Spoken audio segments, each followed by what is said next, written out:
Hello students, today we are going to solve the first numerical of faulty chain.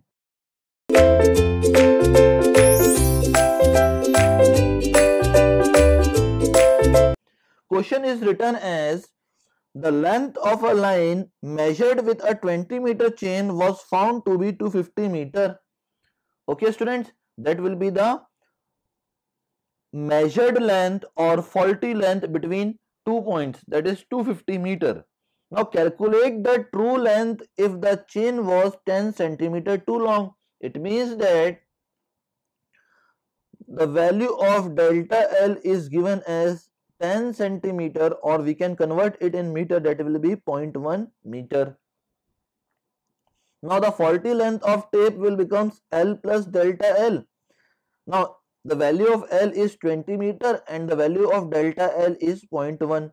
So after adding this we will get 20.1 meter, that will be the faulty length of tape. Now the actual length of tape or the correct length of tape is 20 meter. Now the measured faulty length between 2 points is L dash, which will be equals to 250 meter. Now we have to compute the true length between 2 points, that is capital L. Now its formula we all know, that L dash upon L into capital L dash.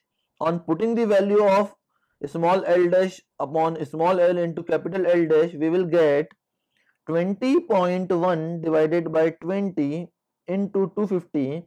The value of L will be equals to 251.25 meter.